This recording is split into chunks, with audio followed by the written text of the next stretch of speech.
حال تھا غوث اعظم کے زمانے میں کہ گویا تھا. آج تو لوگ بزرگوں کے نام پہ ساز رنگ کی محفلیں سجاتے ہیں نا. گویا تھا غوث اعظم کے زمانے میں, گانے گاتا تھا. تو غوث اعظم اسے سمجھاتے تھے کہ یہ طریقہ درست نہیں. اور ہمارے زمانے میں جس کی ہاں میں ہاں ملاؤ وہ راضی رہتا ہے, اور کسی بات پہ ٹوک دو تو فوراً ناراض. ہمارے زمانے کے اندر یہ ماحول ہے کہ جہاں آپ نے کسی بندے کو کہا کہ تو غلط ہے, یا کسی کو جس جگہ ڈانٹا اس جگہ یہاں تو مداری بن کے وقت گزارنا پڑتا ہے. جو آئے اس کے اشاروں پہ ناچو تو لوگ ٹھیک ہے. ہم چاہتے پتہ کیا ہے کہ صوفی صاحب ہوں, پیر صاحب ہوں, تو وہ نا ہمارے سامنے ہمارے اشاروں پہ چلیں. آپ کسی بندے کو اس جگہ انکار کریں, انکار. میرے اصحاب نا کچھ لوگوں کو اٹھ کے ملتے تھے, کچھ لوگوں سے پورا اتنا سا ہاتھ بعض اوقات ملایا جاتا تھا. میرے دل میں اکثر سوال آتا تھا. ایک دن میں نے کہا حضور یہ بڑے فضول سے کچھ بندے ہیں, تو ان کو بعض اوقات اعزاز ملتا ہے, تو کچھ بڑی محبت کے ہیں تو ان کو اتنا سا ہاتھ بھی آپ ملا لیتے ہیں. تو ایسا فرمانے لگے یہ اپنوں بیگانوں کا فرق ہے.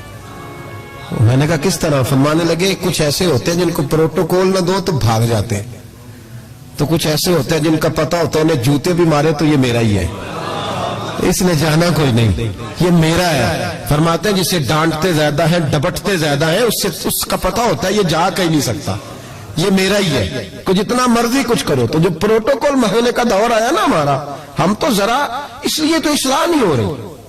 آپ کسی شخص کو کہیں انکار کر کے دیکھیں اسی وقت وہ اڑ جائے گا مینوں ہی نہ کر چھڑی, حالانکہ میں تریاری روٹی بھی کھوائی ہے.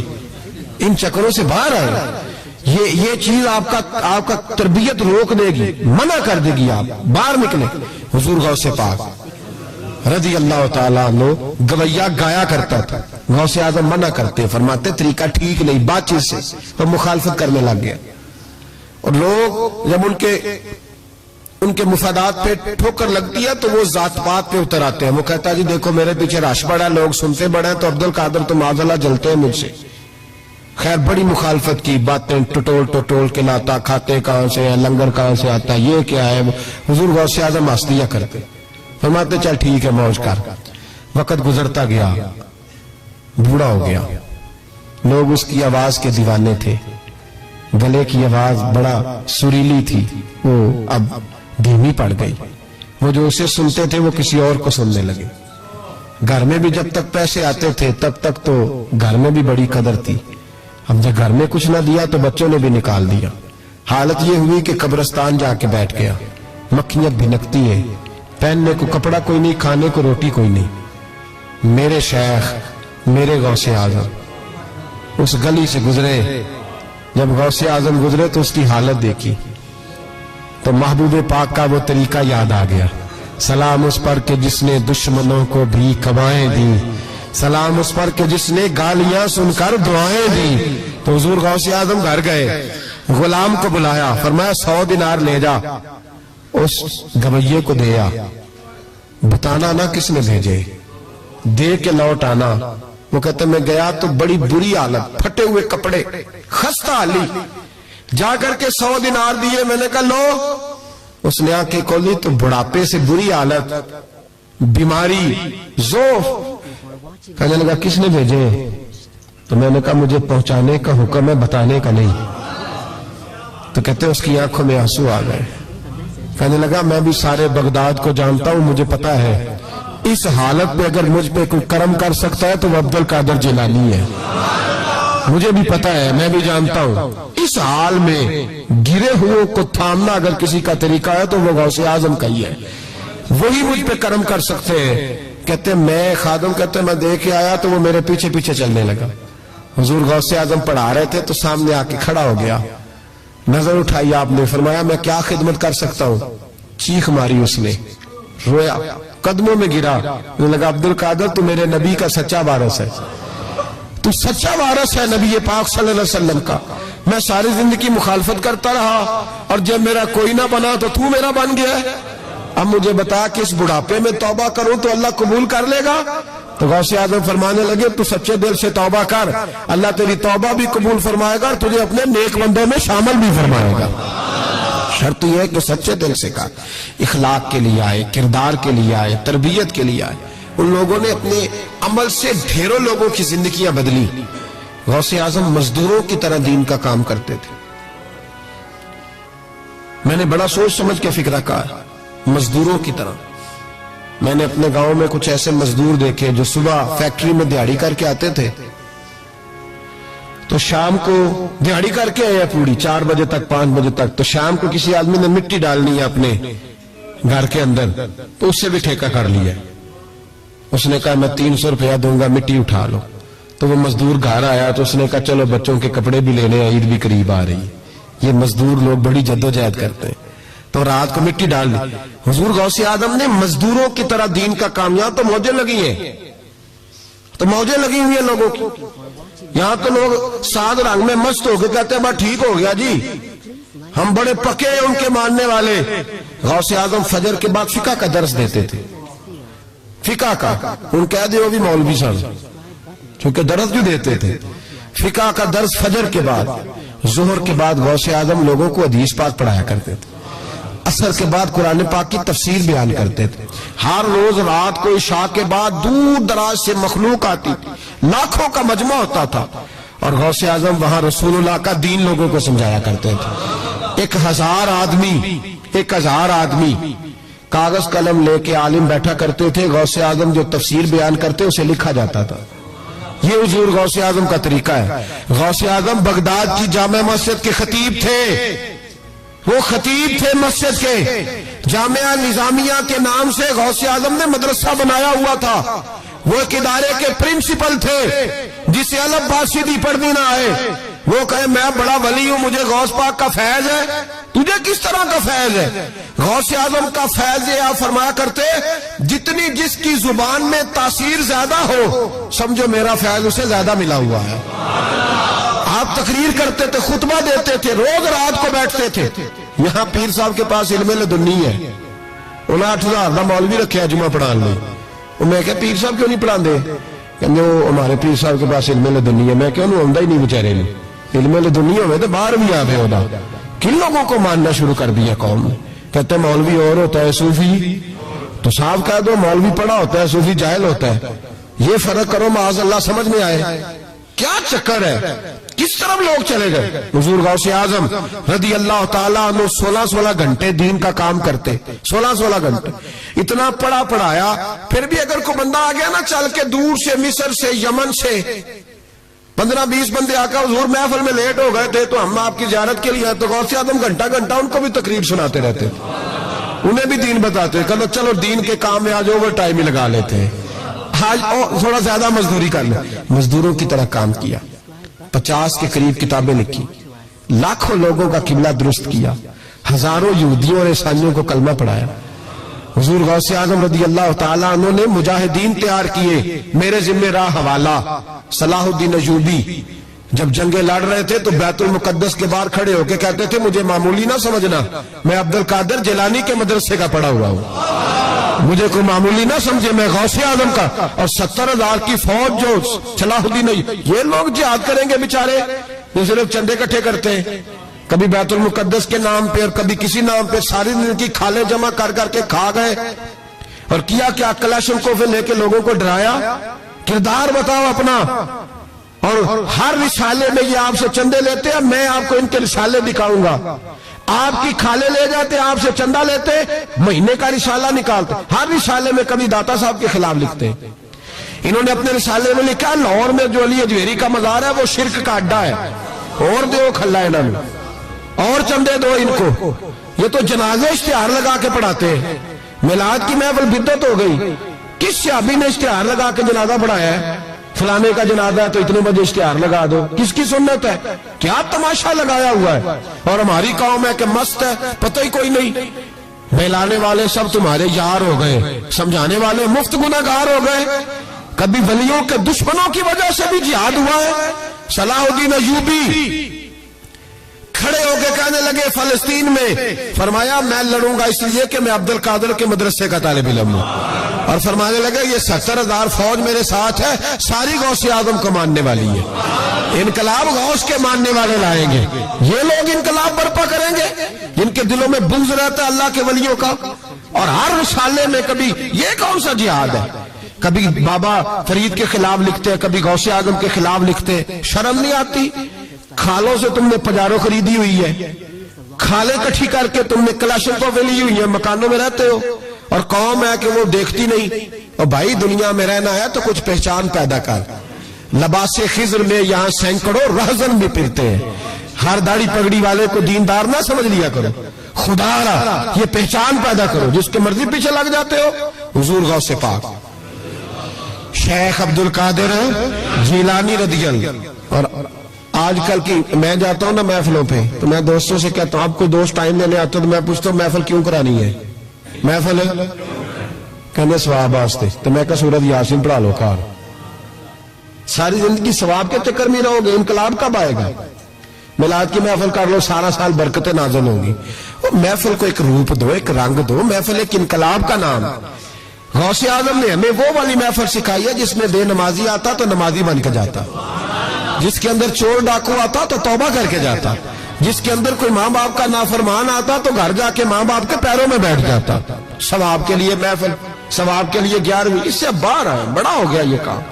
نعت خواں بھی چلے ہوئے ہیں پکے ہی، وہ بھی ادھر کو سفر کر رہے ہیں، ادھر کو سفر، وہ بھی سارے ثواب اکٹھا کر رہے ہیں. کہتے تو محفل کرا تو بخشیا جائے گا. جدے ہاتھ نوٹاں جدے تھی انہوں کہتے چوہدری صاحب شیر تیری نظر ہی. اور میں کہا ظالمہ شیر نبی پاک دا تے نظر بندے دی کر چھڑے کچھ سوچ. اور جس نے پیسے زیادہ دیے اس کہتے ہیں عاشق رسول ہے. میں کہا تو کتھوں موڑ لئی لوکاں نو عشق دی ڈگریاں ونڈدا پیندا ہے؟ کدھر سے تو نے یہ لے لی اسٹیمپ جو لگاتا ہے یہ عاشق ہے یہ عاشق نہیں؟ محفل کرانے والا بھاویں بجلی چوری کردا ہوے تو عاشق رسول ہے. تو یہ باہر ہے. حضور غوث اعظم ہر روز محفل ہوتی تھی، لیکن جو آتا تھا اللہ اس کا دل بدل دیتا تھا.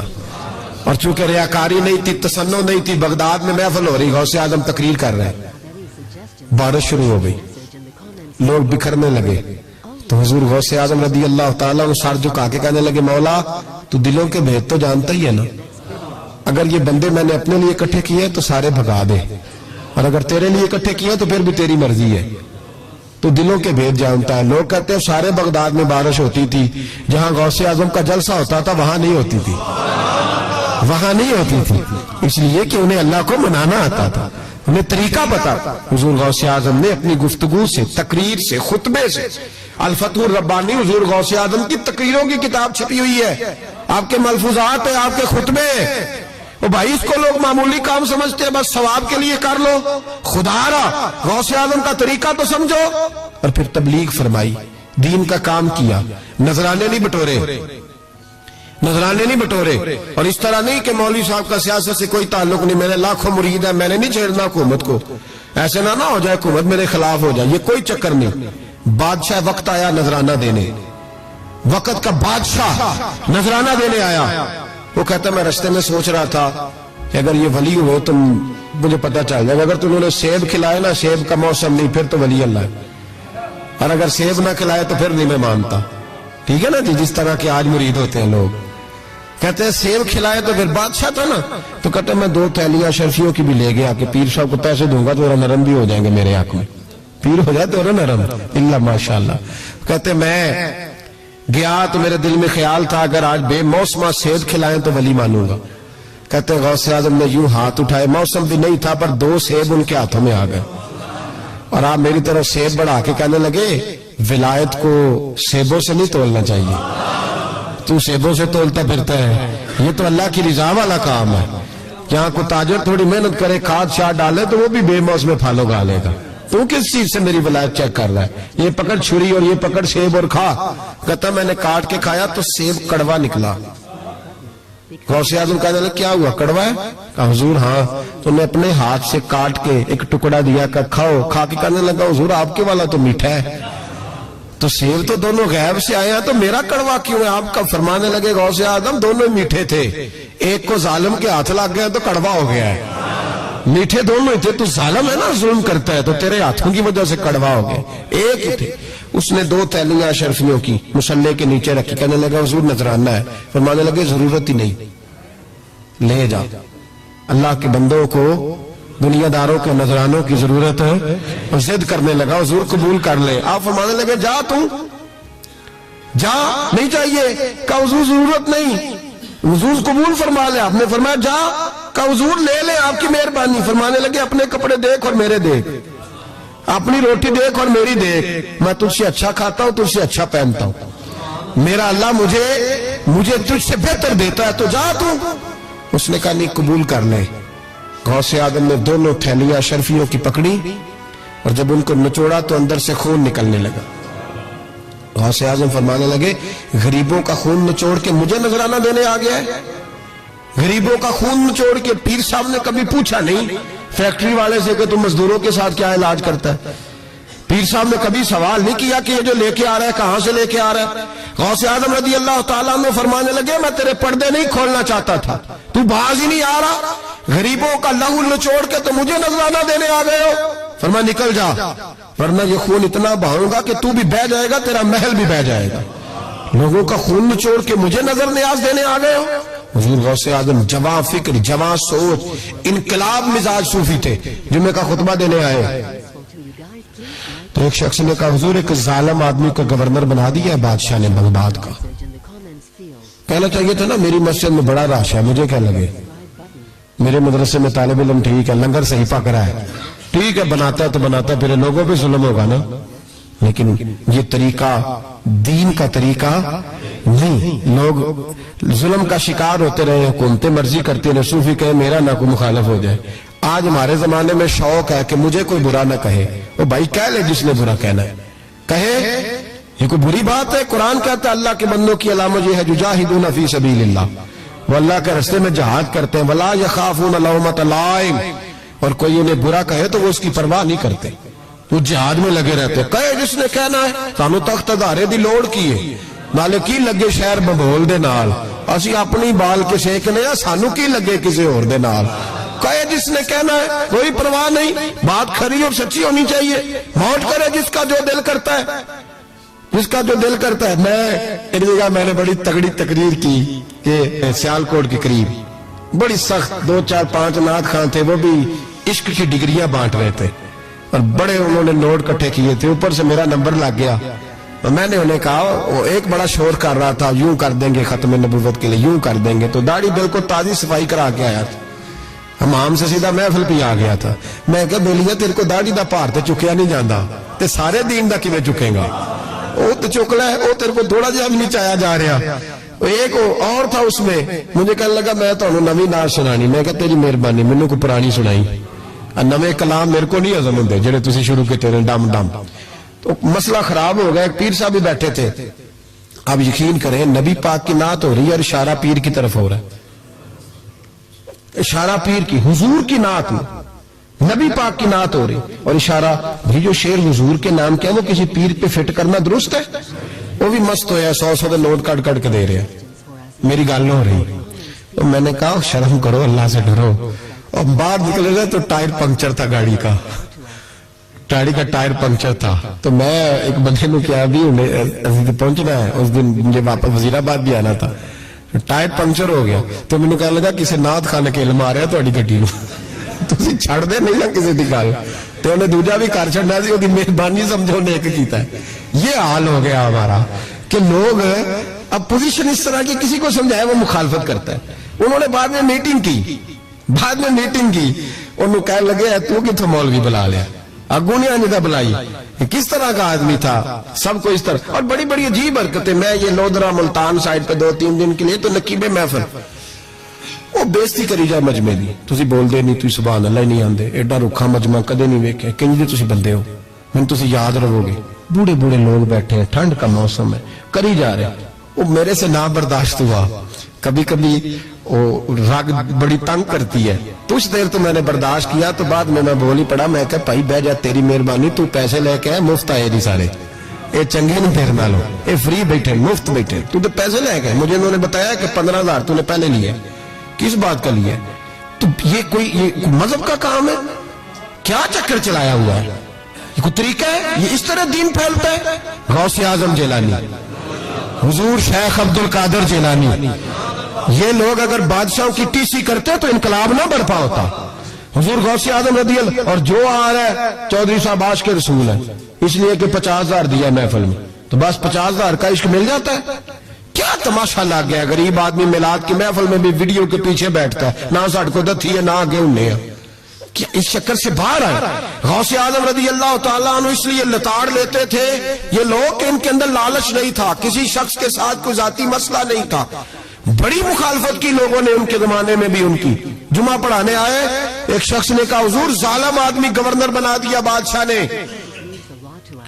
غوث اعظم نے منبر پہ چڑھ کے فرمایا میں جمعہ پڑھانے لگا ہوں, میرا جمعہ ختم ہونے سے پہلے میرا حکم ہے کہ بادشاہ گورنر بدل دے. یہ نہیں کہا میرا بیٹا بنا دے, میرا مرید بنا دے, وہ میرا رشتہ دار لگا دے. فرمایا حکم دیتا ہوں کہ جمعہ ختم ہونے سے پہلے گورنر بدل دو, ورنہ میرا نام عبد القادر جیلانی ہے, جمعے کے بعد میں خود بدل دوں گا, میں بدل دوں گا جمعے کے بعد. ہر مشکل دی کنجی یارو ہاتھ مرداں دے آئی, میں بدل دوں گا جمعے کے بعد, اور تم دیکھو گے بدلا جائے گا. لوگ کہتے ہیں جمعے کی نماز پڑھ کے نکلے تو بادشاہ دروازے پہ کھڑا تھا, کہنے لگا حضور مہربانی کرے ناراض نہ ہونا, بدل دیا گورنر, ہم نے گورنر. یہ شان تھی غوث اعظم کی کہ غوث اعظم جو کہہ دے رب ویسا کر دے. لیکن عاجزی کیا تھی. شیخ سعدی فرماتے ایک بوڑھے کو کسی شخص نے بیت اللہ کے ساتھ پتھر پہ سر رکھ کے روتے دیکھا, اور وہ بزرگ بوڑھے کہہ رہے ہیں یا اللہ قیامت کے دن مجھے اندھا کر کے اٹھانا, اندھا کر کے, کہیں ایسا نہ ہو تیرے نیک بندوں کے سامنے میں شرمندہ ہو جاؤں, اور مولا مجھ سے درگزر والا معاملہ کرنا, مجھ سے سوال نہ کرنا, میں کمزور ہوں. رو رہے ہیں. کہتے میں قریب گیا تو میں نے جا کے دیکھا کہ پتہ تو کروں کون گناہگار ہے, میں بھی اس کے لیے دعا کرتا ہوں. وہ بزرگ کہتے ہیں جب ان بزرگوں نے چہرہ اٹھایا تو میری چیخ ہی نکل گئی, یہ تو غوث اعظم جیلانی ہے. ایک طرف راتی ساری کر کر زاری, نیند اکھاں تھی توندے, فجر اوہی گناہگار کا آون سب تو نیوے ہوندے. جن لوگوں نے سینکڑوں سال ہو گئے جن کو گئے, اور آج بھی ان کی جلائی ہوئی شمع روشن ہے. جنہوں نے اپنی زندگی ساری دین کے کام میں لگائی, 40 سال تک ساری رات اللہ کی عبادت کی, کتابیں لکھی, دین پڑھایا, لیکن جب رب کے ساتھ تعلق ہوا تو کہا نہیں ہم کمزور ہیں, یا اللہ معافی دے دے. بھائیو ہمارے بزرگوں نے ہماری تربیت کی, انہوں نے ہمیں سمجھایا, انہوں نے ہمیں کہا کہ فیض اس چیز کا نام نہیں کہ تو کہے بڑے میرے بارے نیارے ہو گئے, دکان چمکنے لگی. فیض تو یہ ہے کہ تیرا دل دین سے کتنا جڑا ہے, تیرے اندر روحانیت کتنی پیدا ہوئی, اخلاقی قدریں تیری کتنی بحال ہوئی.